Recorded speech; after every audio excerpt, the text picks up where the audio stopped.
아마 봄을 시샘하는 것 같아요. 그러나 이번 주는 다시 원래대로 날씨가 이제 따뜻해서 봄날이 되지 않을까 그렇게 생각이 되어집니다. 여러분의 삶에도 늘 따뜻한 봄날이 오는 것처럼 그런 충만한 삶이 되어지기를 주의 이름으로 축원합니다. 다윗은 젊은 날에 사울 왕에 이어서 기름 부음을 받고 이제 차기 왕으로 낙점이 되지요. 그런데 다윗은 젊은 나이에 기름 부음을 받고 나서부터 다윗의 인생에 큰 시련과 역경이 찾아오지요.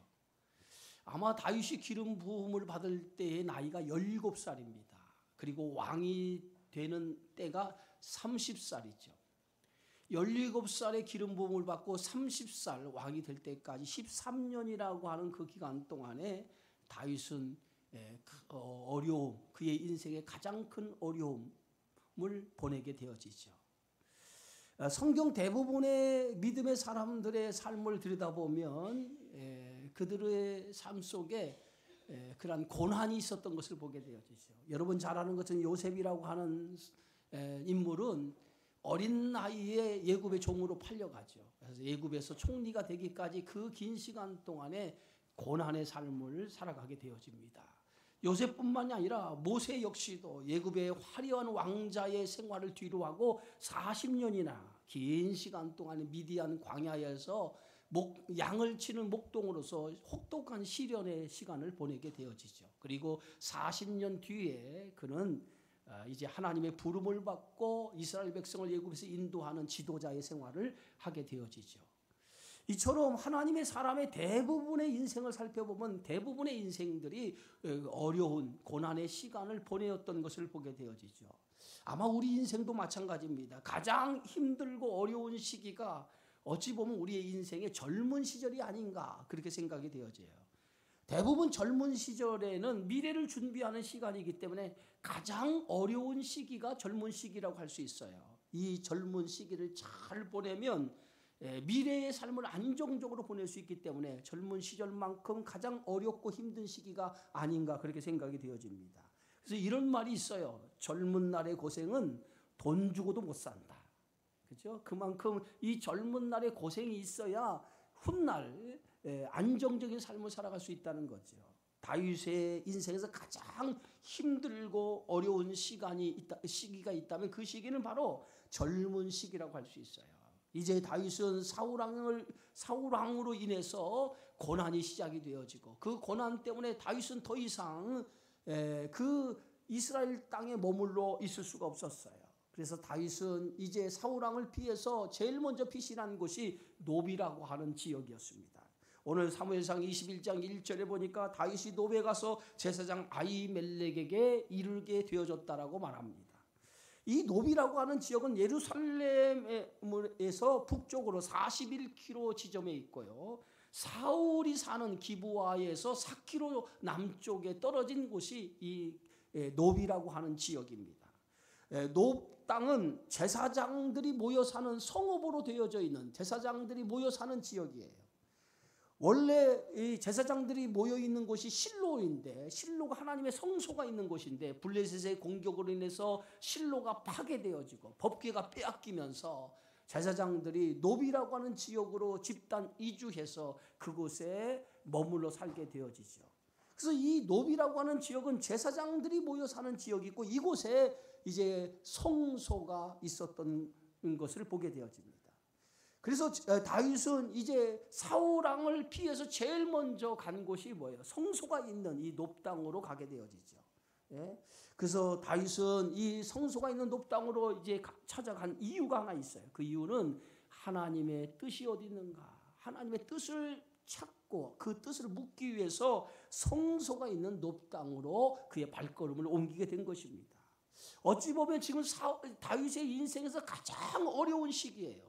사울왕이 자신을 죽이려고 하는 그러한 상황 속에서 오늘 다윗은 어떻게 자신의 앞날을 자신이 어떻게 해야 될지 자신의 앞날에 대한 두려움과 걱정이 앞서고 있는 이때에 그는 성소를 찾아가 하나님 앞에 뜻을 묻기 위해서 성소를 찾아가게 되어졌다는 거죠.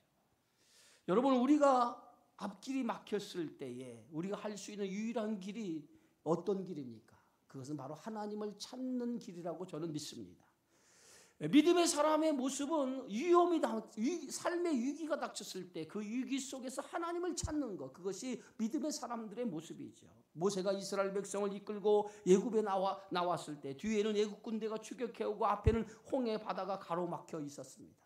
그때에 모세가 할 수 있는 것은 오직 하나님을 의지하는 길밖에 없었어요. 그래서 모세는 자신이 들고 있는 지팡이를 들고 이스라엘 백성을 향해 이렇게 외칩니다. 너희는 두려워하지 말고 가만히 서서 여호와께서 오늘 너희를 위해서 행하시는 구원을 보라. 너희가 오늘 본 애굽 사람을 영원히 다시 보지 아니하리라. 삶의 위기를 만났을 때 모세는 하나님을 찾기 시작했고, 하나님을 향해서 길을 열어달라고 기도했을 때 하나님께서는 모세로 하여금 홍해 바다의 길을 열어주어서 이스라엘 백성이 홍해 바다를 육지와 같이 건널 수 있도록 인도해 주셨던 것을 보게 되어지죠. 야곱도 마찬가지입니다. 야곱의 인생 속에서 야곱은 20년 동안 예삼촌 라반의 집에 살다가 고향 땅으로 돌아갈 때에 형 예서가 야곱이 돌아온다는 소식을 전해 듣고 400명의 가신을 데리고 야곱을 죽이기 위해서 야복강 건너편에 기다리고 있었어요. 야곱이 그 소식을 전해 듣고 밤새 야복강가에서 하나님 앞에 엎드려 기도하기를 시작합니다. 하나님, 형 예서가 자신을 죽이려고 400명의 가신을 거느리고 지금 기다리고 있는데 이 문제를 하나님이 해결해 주셔야 됩니다라고 밤새 야복강에 엎드려 기도했을 때 그 기도의 모습을 오늘 성경은 천사와 씨름하고 있었다라고 이렇게 표현을 합니다. 그때에 밤새 기도하는 천사와 씨름했을 때 천사가 야곱의 환도뼈를 내려치지요. 야곱의 한도뼈가 유골되었습니다. 부러졌습니다. 그럼에도 불구하고 야곱이 그 천사를 붙들고 이렇게 얘기합니다. 당신이 나를 축복하지 않냐면 나는 당신의 손을 놓지 않겠습니다. 당신을 놓지 않겠습니다. 라고 끈질기게 천사를 붙들고 내 문제를 해결해달라고 기도하죠. 그때 천사가 야곱의 이름을 묻습니다. 내 이름이 무엇냐? 그때 야곱이 내 이름이 야곱입니다. 라고 말할 때에 그 천사가 야곱을 향해서 이렇게 말합니다. 내 이름을 다시는 야곱이라 하지 말고 이스라엘이라. 이스라엘이라는 이름의 뜻이 뭡니까? 하나님과 겨루어 이기었다는 뜻이 이스라엘이라는 이름이에요. 그때야 이제 야곱은 천사 붙잡고 있는 천사를 놓을 수 있었고, 그리고 자신의 문제가 해결될 수 있었습니다. 날이 밝았습니다. 야곱은 이제 형 예서가 있는 야복강을 건너갔을 때에 예서가 400명의 가신을 데리고 자기를 죽이려고 기다리고 있는 그 형 예서가 제일 먼저 야곱을 향해 달려오면서 야곱을 껴안고 입을 맞추면서 동생을 향해 이제야 내가 고향 땅에 돌아왔느냐 하면서 반갑게 야곱을 맞이해 주었던 것을 보게 되어지죠. 어찌 보면 그 간밤에 처절한 야곱의 기도가 없었다면 야곱은 형 예서와의 관계가 풀어지지 않았을 거예요. 하나님께서 처절하게 야곱이 무릎을 꿇고 하나님 앞에 기도했더니 하나님께서 야곱의 인생의 길을 열어준 거예요. 여러분, 이런 일은 성경에 셀 수 없을 정도로 많이 있어요. 우리의 인생의 길이 막혔을 때 가장 먼저 우리 성도가 해야 될 일 가운데 하나가 뭐냐? 하나님을 찾는 거죠. 기독교의 사상가요 문필가인 누이스라고 하는 사람은 마귀가 제일 무서워하는 사람은 하나님을 신뢰하며 하나님 앞에 나가는 사람, 이런 사람을 마귀는 제일 두려워한다라고 얘기했어요. 어느 시편 146편에도 성경은 이렇게 말합니다.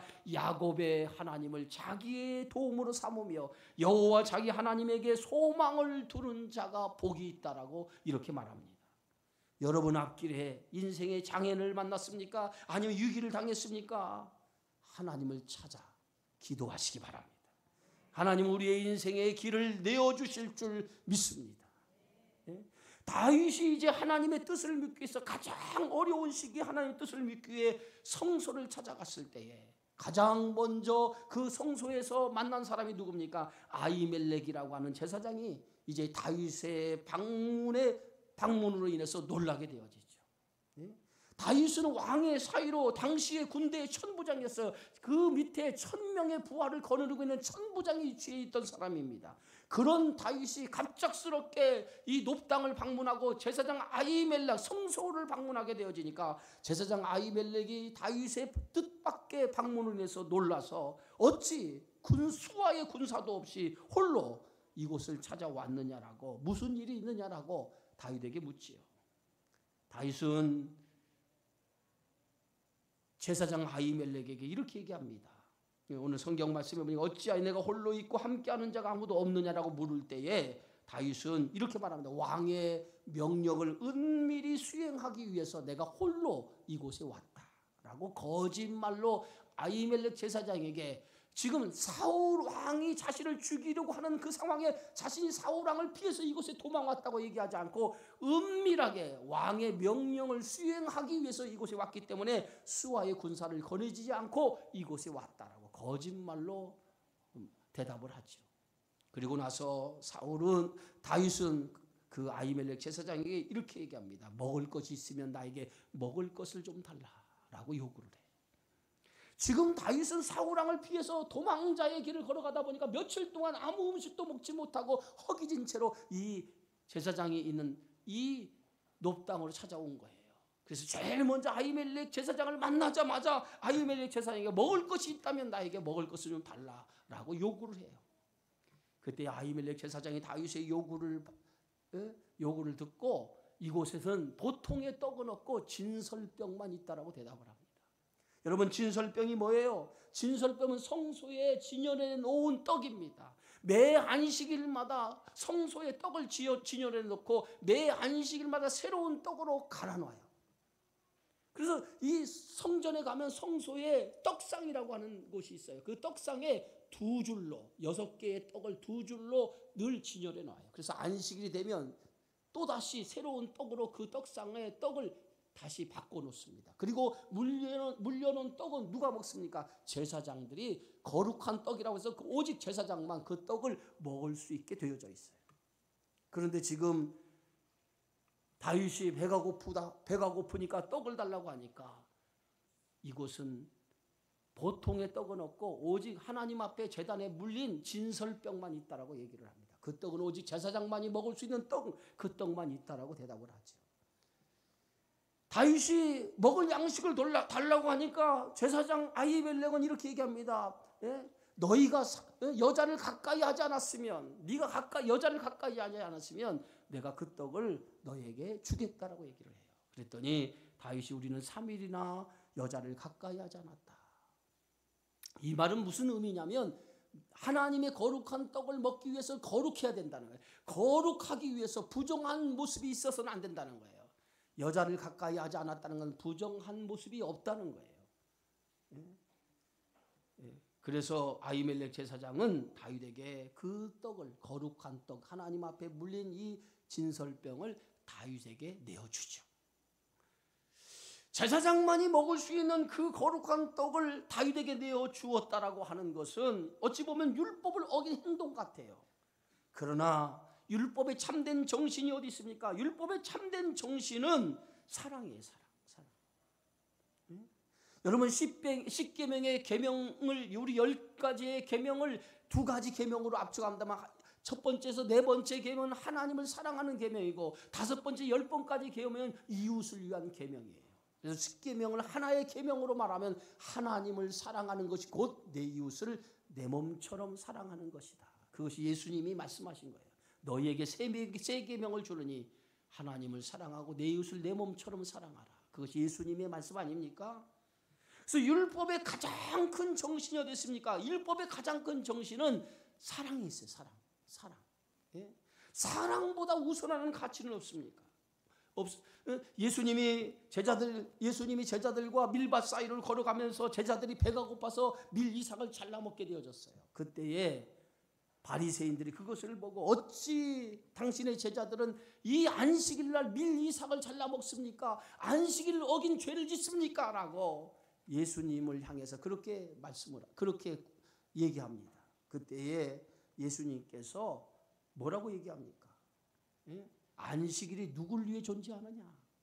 안식일이 누굴 위해 존재하느냐? 사람을 위해 있느냐? 아니면 안식일을 위해서 사람이 존재하느냐라고 물어요. 여러분, 안식일이 누구를 위해 존재합니까? 안식일은 사람을 위해 존재한다는 거예요. 안식일에 죽어가는 사람, 안식일에 병을 고치는 일 때문에 사람들이 시비를 겁니다. 그러나 안식일이 죽어가는 사람을 고치는 것이 마땅한 일 아니에요. 안식일에 배고픈 사람에 먹을 양식을 주는 것, 그것이 마땅한 거 아닙니까? 예수님은 사람이 우선이지 어찌 안식일이 우선이냐. 안식일이 사람을 위해 있는 것이지 어떻게 안식일을 위해서 사람이 있는 거냐. 예수님은 말씀합니다. 예? 율법의 가장 큰 정신은 생명을 사랑하는 데 있다는 거예요. 예? 생명을 살리는 일보다 우선되는 일은 없다는 거예요. 예? 예수님이 이 땅에 오신 것도 생명을 살리기 위해서 오시지 않았습니까? 자신이 직접 하늘에서 내려온 산떡이 되어 우리에게 영원히 사는 생명 양식을 주신 것, 그것이 바로 예수님이 이 땅에 오신 목적이에요. 아히멜렉의 행동은 율법을 어긴 행동이 아니라 오히려 생명을 사랑하기 때문에 율법의 가장 큰 정신, 생명을 건지는 그러한 정신에서 그에게 가장 거룩한 떡, 제사장만이 먹을 수 있는 그러한 떡을 오늘 다윗에게 제공해 주었다는 거죠. 그런데 이것을 지금 한 사람이 지켜보고 있죠. 그게 누굽니까? 오늘 21장 7절이에요. 성경은 이렇게 말하죠. 그날에 사울의 신하 한 사람이 여호와 앞에 머물러 있었는데 그는 도액이라 이름하는 에돔 사람이요 사울의 목자장이었더라. 한 사람이 지금 그걸 숨어서 지금 그 모든 상황을 지금 지켜보고 있었다는, 그게 도액이라는 사람인데, 이 도액이라는 이름의 뜻은 뭐냐면 불안이라는 뜻이에요. 불안. 뭔가 무슨 이 사람이 몰래 숨겨져 보고 있는 상황으로 해서 뭔가 불안한 일들이 일어날 것을 지금 예표하고 있죠. 근데 나중에 이 도액의 고발로 인해서 뭐예요? 제사장 85명이 몰살해서 죽게 되어져요. 이 사건 때문에 사울왕에게 알려서 사울왕이 이 사실을 알고 제사장을 집합시키고 그 자리에서 이 도액으로 하여금 85명을 죽이게 해요. 그래서 이 사건 때문에 제사장 85명이 죽습니다. 그것이 오늘 그 다음 장 22장에 기록되어 있어요. 언제나 사탄은 도액처럼 우는 사자처럼 우리를 노리고 있기 때문에 우리가 깨어있지 아니하면 사탄에게 넘어질 수밖에 없다라고 하는 것을 우리에게 경고하고 있는 말씀이에요. 예? 다윗은 이제 먹을 양식을 얻고 그 다음에 이제 아히멜렉 제사장에게 무기가 있느냐? 무기가 있느냐? 무기가 있다면 무기를 좀 달라고 이 제사장에게 요구를 하죠. 여러분 성소에 어떤 무기가 있을 리가 없잖아요. 그런데 다윗은 지금 급박하게 도망가게 자기를 보호하기 위해서 뭔가 무기가 필요했던 거예요. 예, 어떻게 보면 이러한 모습이 다윗의 연약한 인간의 모습이 아닌가. 하나님을 의지하면서도 한쪽으로는 뭐예요? 세상의 힘을 좀 의지하고 싶은 그러한 마음. 그게 인간의 마음이에요. 그렇잖아요.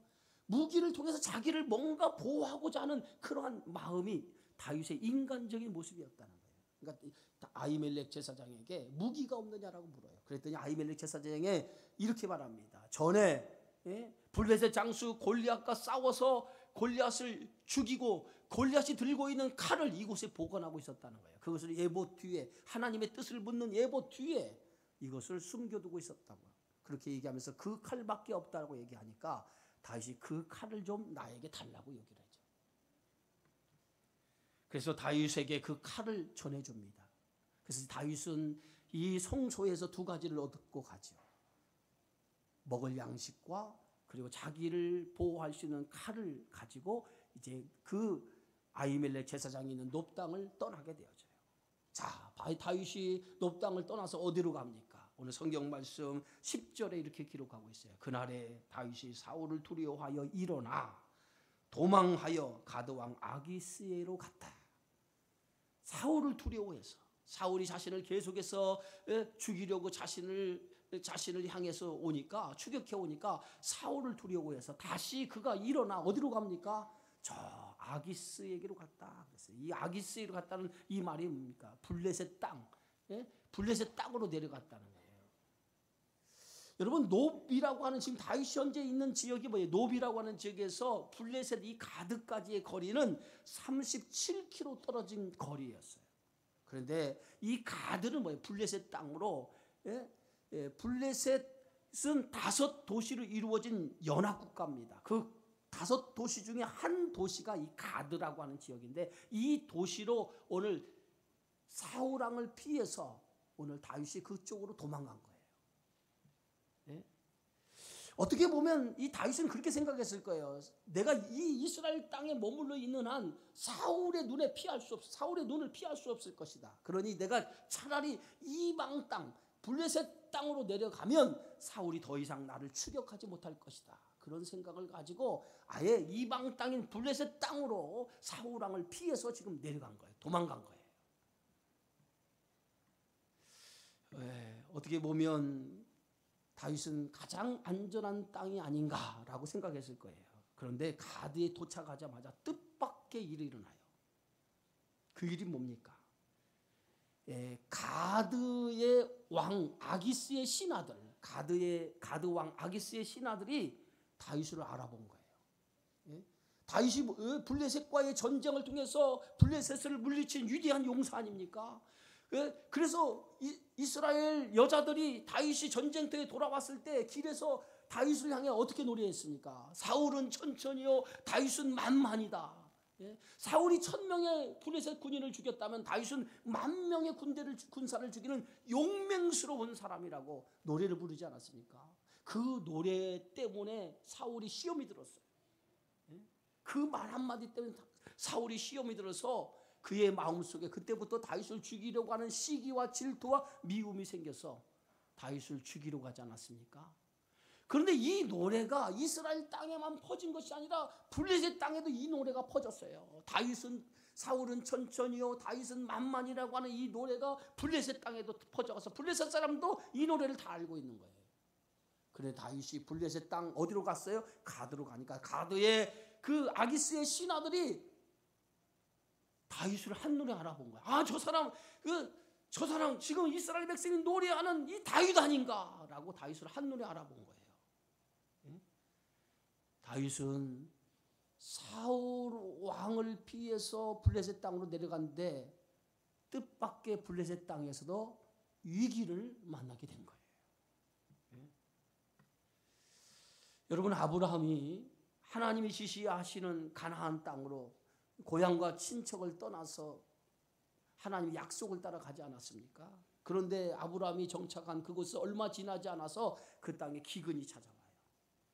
기근이 찾아오니까 아브라함이 그 기근을 피해서 또 어디로 내려갑니까? 하나님의 약속을 저버리고 어디로 내려가요? 저 예굽 땅으로 내려가요. 예굽이라고 하는 것은 성경의 세상을 상징하는 거예요. 세상으로 내려간 거예요. 하나님의 약속을 저버리고 세상을 내려갑니다. 그런데 세상으로 내려갔던 그 아브라함이 그곳에서 큰 낭패를 당하잖아요. 자신의 아내 사례를 누이라고 속이는 것 때문에 큰 낭패를 당해요.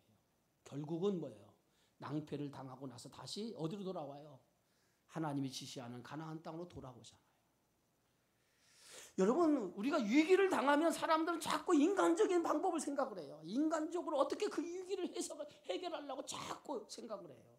그러나 여러분, 위기를 당할 때 믿음의 사람은 인간적인 방법으로 위기를 해결하려고 해서는 안 돼요. 오히려 위기를 당할 때마다 우리는 하나님을 찾아야 돼요. 그리고 그 위기를 믿음으로 해결하려고 해야 돼요. 그래야만이 하나님의 역사를 경험하게 되어지는 줄 믿습니다.